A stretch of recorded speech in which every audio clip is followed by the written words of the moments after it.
damage, damage control, damage, damage control, damage control, damage, damage control, damage, damage control, damage, damage control. All right, 24 minutes before 11 o'clock. It's time for Damage Control. Rob Sobieski is in the studio. I don't see anybody else here today, so I guess you're flying solo, huh? It looks like that. You are here from Damage Control Services. If you have a question for Rob in the course of this interview and this show, you are invited to call, ask questions, and maybe it's on behalf of somebody else. Maybe you know somebody else who's had a tree fall into their roof or a car run through the back of the garage. The phone number here is the WOCA Climate Control Source Hotline. It is 622-9622. Rob, good morning, Rob. Good morning, Larry. How are you doing? I'm doing well. Good morning. Yeah, it's a beautiful morning. Any new jobs come your way that you'd like to share with us? Nothing new in the damage front. What do you have? We have we're doing some remodeling. We have a couple of bathrooms we're remodeling now in a commercial project.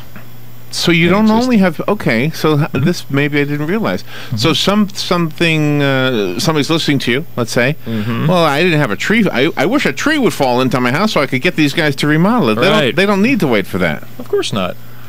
Yeah, we're certified general contractors, licensed, insured all around. So there are projects that we'll do as well. We can do any remodeling, additions, and so forth. Do you have a favorite? It seems like kitchens is everybody's favorite. Everybody likes to remodel their kitchen. Kitchens seem to be a big thing. I mean, with homeowners as far as a favorite, homeowners, and kitchen is one of the biggest things to make a huge difference. Now, why we spend is a that? lot of time in our kitchen. I do.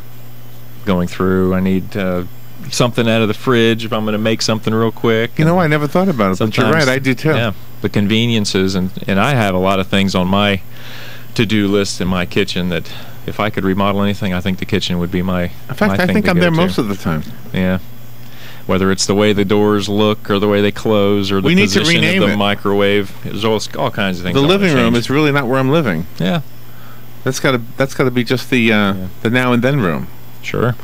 Probably the least amount of time I spend is in the bedroom. Unfortunately, it's like well, the problem with the problem with the bedroom, and this is I've always had this thing. I mean, why bother with the bedroom?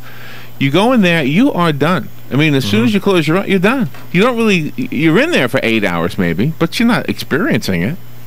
Your brain is elsewhere. That's true. You got a phone call or something? No, my brain is elsewhere. No, you do. Your brain is elsewhere for sure, and I end up spending most of my time probably in the living room, I guess. Oh, you do? Okay. Well, just sitting and because relaxing. You're living. But I'm sure. But yeah, we do new construction, we do remodeling, we do any renovations. So that's where we get a lot of that from. But you know, of course, we have those licenses. We've been doing that for so many years. But those come in handy for doing our restoration. Right, we do get called to a job. Sometimes there's structural permits that need to be pulled.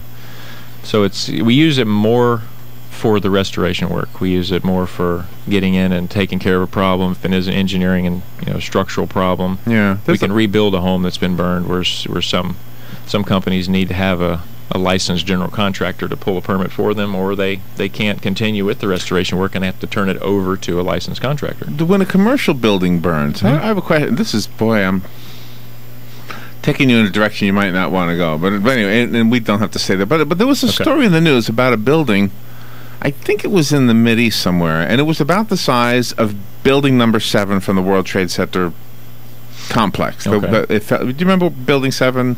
That was one of the lower ones, right? Yeah, and it collapsed the same way that the 2 big ones collapsed. Right. Okay. So there was a fire in there, and they were afraid that this building was going to fall the same way the Building 7 did. They said, don't worry about it. Buildings don't fall that way. So then why did Building 7 fall that way? I've always... I know it's a topic nobody wants to talk about, but... I mean, did you look at that? Did you, as a professional, did you look at that and say, "There's no way that fire did that," or did you say, "Oh, I saw that coming"? No, I didn't see that coming for sure. No. And I'm not talking about the towers that got hit by the plane. Right. I'm talking about just the way they collapse because of a fire, because of the heat. Number 7. It was It looked just like when you demolish a building. Have you ever been part of a implodes? Yeah. Have you ever been part of a project like that? Nothing like that. Nothing like that. Well, I don't mean that. I'm clear. But I have an alibi. So, I don't know where you're going. No, I mean, like, let's say they want to tear down.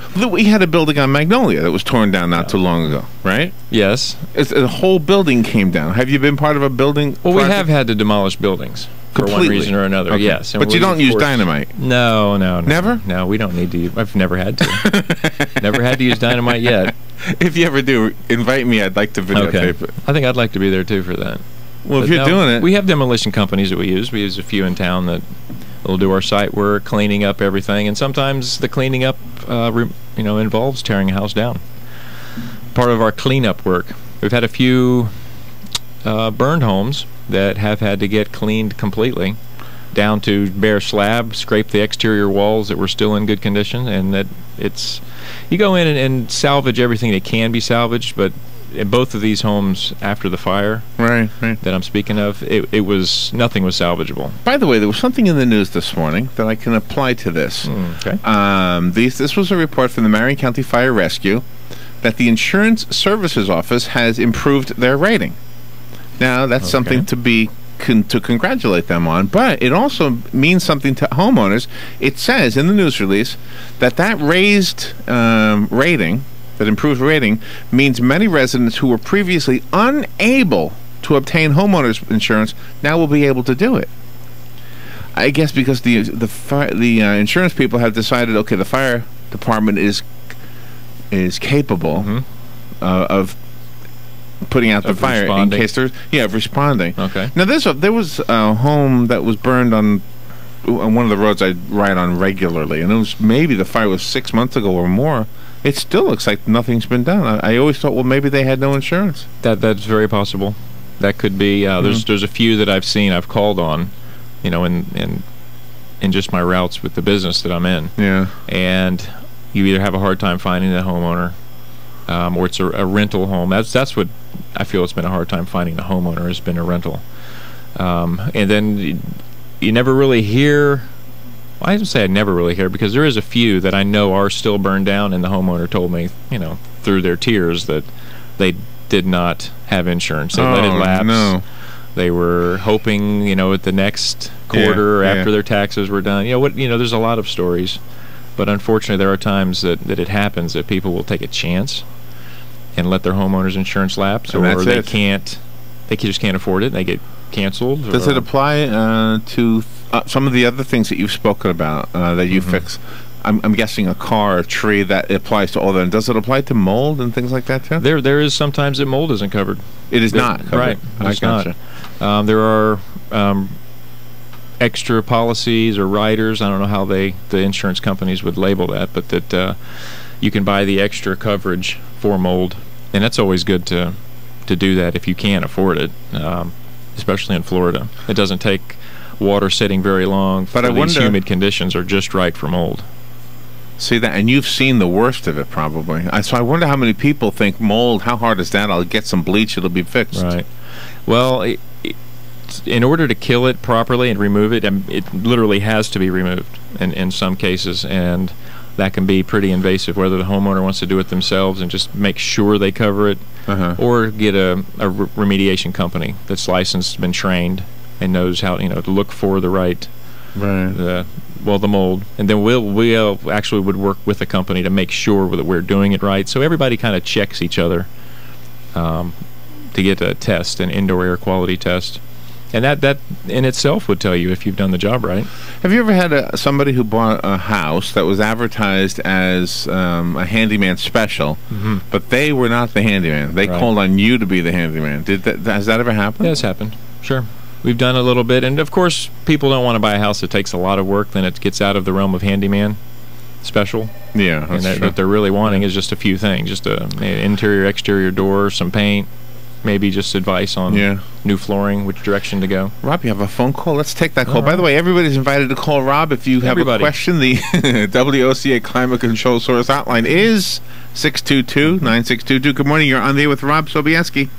Good morning, Larry. This is June, and good morning, Rob. I have a question for you that would just pertain more to your knowledge than anything else. Okay. There is a house on 7th Street between 36th Avenue and Baseline that had had a tree fall on it a long way and actually almost severed this house in half. Right. And I noticed about 2 or 3 months later they came and removed the tree. But the house is still standing there, and it's collapsing every day because the more it rains, the roof's collapsed, the garage is collapsed in itself. And I'm just wondering, do you know how long they allow a house to stay in that condition? Because it is a hazard, and I'm just wondering if you could answer that. I'll hang up, and thank you so much. Well, thank you, June, for calling. Probably reduces the value of the homes in the neighborhood, too, right? Yeah, it's a danger for sure. To answer your question, I don't know how long that I guess that would be. I think that's still in the city limits. How long the city would allow that to go before they do something, or would require the homeowner to do something. My brother-in-law Joe actually worked extensively on trying to procure that home, that job. Oh, you're familiar with the job? Oh, yes, I'm familiar with it. Yes. I don't know the details of how it all turned out. Well, I know how it turned out. It turned out that they didn't do anything, obviously. And I don't know the details as far as if it was a lack of insurance, which I would assume that's what it is. Yeah. Why? But that they paid to at least get the tree removed. I don't know if that was something required by the city. It could have been. At least to get that hazard taken care of. But now, like June mentioned, that house, it is continually deteriorating, and it is a hazard to the neighborhood. And eventually probably fall in, I'm guessing. Eventually, well, it'll continue to rot, and who knows what will continue to grow or live in there, and it won't be even possible to remediate it. That would be the end. At this point, it already is there. That's a tear it down project. That's right. I mean, I've seen just driving by that. I mean, the exterior walls are compromised, or the blocks are split and broken and cracked, and there's a lot of exterior work that would have to be done. And of course, all the interior is going to have to come out. Basically, it would be treated as though it's a burned home thoroughly, and everything would have to get taken out, and then an engineer would come in, and a structural engineer, to make sure that the walls that appear to be safe are actually safe. But to answer your question, I don't know how long the city would allow that to continue. I mean, maybe they'll be in contact with the homeowner, and they'll be working with them maybe on a schedule to say, well, we're going to do something, but it can't be until a certain date. I don't know. On the real estate shows that we've had on this station, they would always say that a vacant house that is not maintained, like the lawn isn't in mode, it's actually in the best interest of the neighborhood, if nobody else is going to do it, to just cut that grass, because it literally will cause the property values to go down for somebody trying to buy another house, let's say, in the neighborhood. Oh, sure. It never looks good. I mean, that home we're speaking of, it doesn't look good. That's what I'm saying. That one, if the grass can cause a problem, then a busted up house must cause a problem. Yeah, this is a demolished home, too. It's in terrible shape. That is too bad. Was somebody living in it at the time? Yeah, they were. Were they renters? They were, yes. Okay. Yeah. So we were put in contact with the rental company, and then through trying to find the leasing agent that actually had it, then with them trying to get in touch with the homeowner. There was quite a process, but they don't care. Yeah. I mean, we won't get jobs sometimes. It's just the way it goes, and that's fine. Yeah. But obviously, nobody got this job, so something is going on. Yeah. Probably with insurance. All right, let's go back to the phone. Okay. Good morning. You're on the air with Rob Sobieski. Yes, good morning, sir. Good morning. We have friends of ours who experienced a bad experience here several years back. During kind of a bad windstorm, some yard furniture came through the patio and ended up in the kitchen. Patio under the door and ended up in the kitchen. And what they did was 3M has a product. It's a film, a very sturdy film that you can put over the glass. Sure. And it protects items from going through it. It'll break the glass, but nothing will pass through it. And they showed him before he purchased the product. They had a videotape. They showed them shooting out of a cannon, I guess a 2x4 or whatever it was, and it broke the glass, but it did not go through. And it comes in different tints and that. And they did it on their patio doors and all the larger windows. Do you have an opinion on that? That is a great product. Yeah. 3M makes that, like you said, and there's other manufacturers. Right. There's Hooper Optics that does that as well, and Hooper Optics has a pretty good line of security film, like you said, tinted films. Yeah, and also to help in UV. I mean, exactly. The savings in money and efficiency is great with all those films, but an added feature with those, when installed specifically for that purpose, Right. they can save the damage from flying objects is Right. tremendous as well, and security features. Right. The service fellow, salesperson, had mentioned the fact that they were doing several hospitals down in the Miami area Right. for that same reason. Yeah. Does your company install that? We don't install it ourselves. We have a couple of folks that we've worked with for years, number of years, that install it, and we use their expertise. Like I mentioned, Hooper Optics is one, and that's the solar guys down in the villages actually deal with that product. Oh yeah. And it is a great product, and I know all the gentleman that does their installation for them is highly experienced, and that would be a great company to get in touch with. It's surprising, living in what I call hurricane land here. Right. You don't hear much about that product, because we fell on it through friends of ours in just simple conversation. True. And the guy showed us, and said, you can hardly tell it's on there. And like you say, it's got the tint thing for for heating and the sun in the summertime, and then you're protected, and especially in a larger window. So I thought it was a great idea, and I'm going to look into it. Yeah, that would be a very good idea. Yeah. It would even help you in your heating and cooling. Right. Okay, well, thank you. You're very welcome. Yeah. Thanks for the call. And it looks like we have another phone call. Good morning. Well, somebody was trying to get in and call back. The phone number is the same as it was the first time. Back. WOCA Climate. Oh, there it is. Is that it right there? 622-9622 if you want to call in. Okay, I know somebody was trying. Well, that's something that I'm guessing you get a lot of is, what are your thoughts on certain products? Sure. Yeah, we get that a lot. And we could offer our advice one way or another. Sometimes we don't have an opinion about some things, maybe just what we've heard. Well, that expanding foam stuff has come in real handy on a couple of quick fixes that I did for my mom. So you've used it, huh? Well, I'll tell you what real quickly. Her thermostat was on constantly. Her heater was on constantly. I said, why is your heater on all the time? Well, because the wall was hollow somehow, and the cold air was coming in through that space. Even though the house was warm, the thermostat was up against cold air. Right. And so I just, I almost like whipped cream, I just pushed it all in there. You can't see it. It's behind it's between the board and whatever It's an exterior wall that it's on? Interior. Oh. Interior wall. Still is cold. It was coming in from somewhere. Okay. So, and in fact, I remember my dad saying he had found a snake in that same space. Okay. So there's some way that things come in and air comes in. Good morning. You're on there with Rob. Good morning. Good morning. I just wanted to know, what do you call that film? Is it a safety film that you ask for, or is it just sold another way, not in the store? It would be a solar film, or security film. I would if you're searching for it, like on the internet, I would probably search security film or Windows security film. And do they sell it in this area?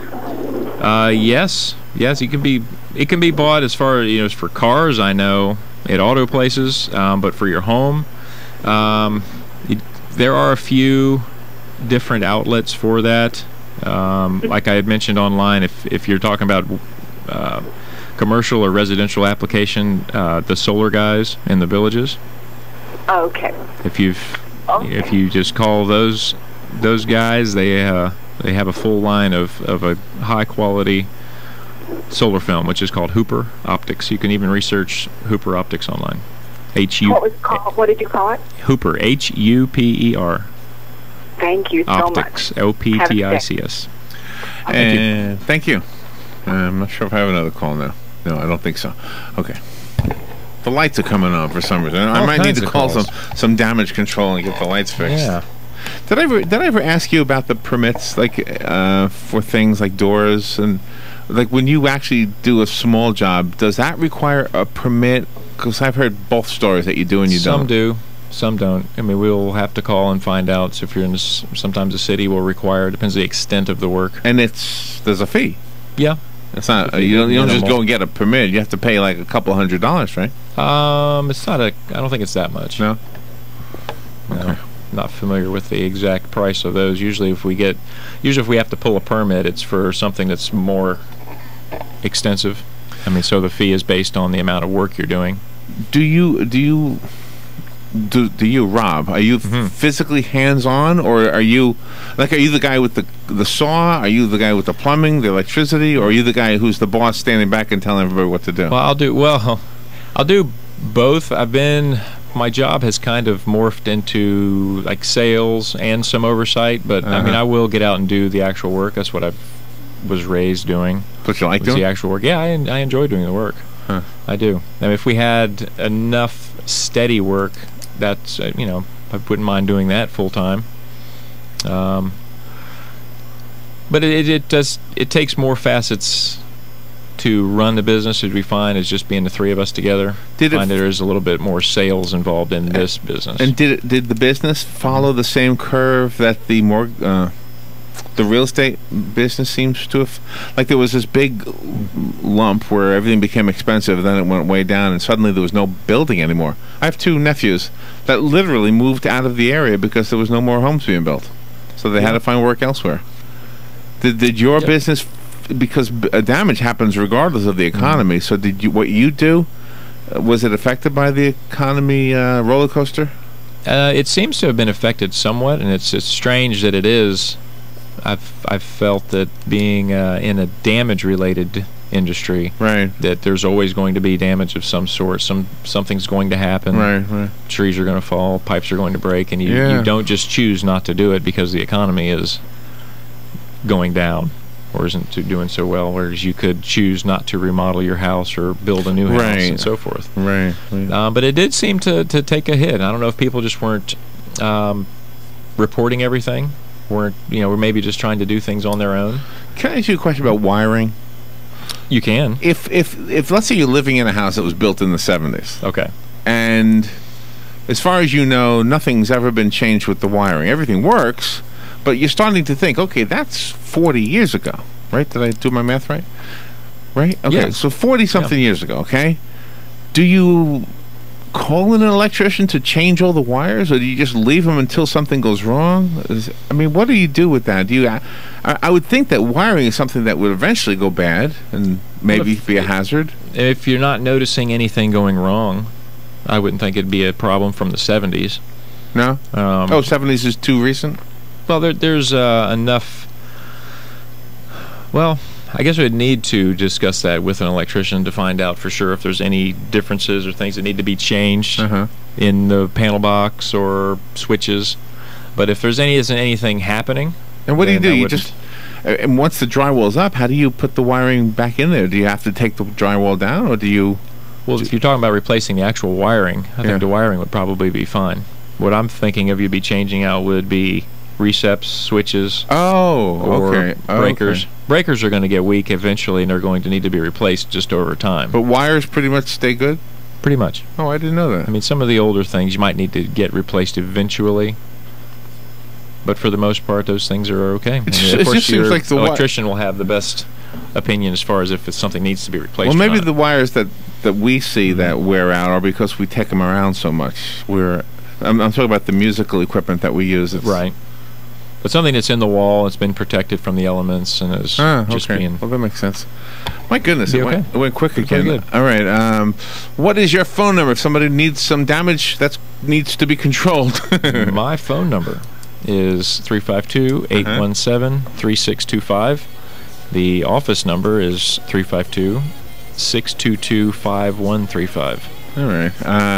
Joe, Rob, thank you so much for coming in here. Tell Joe we said hi. I will. And Mike. You're very welcome. The invisible partner I don't see ever, but yeah, I know he's working. He's working. I know you guys are helping us with the Paddock Mall, too.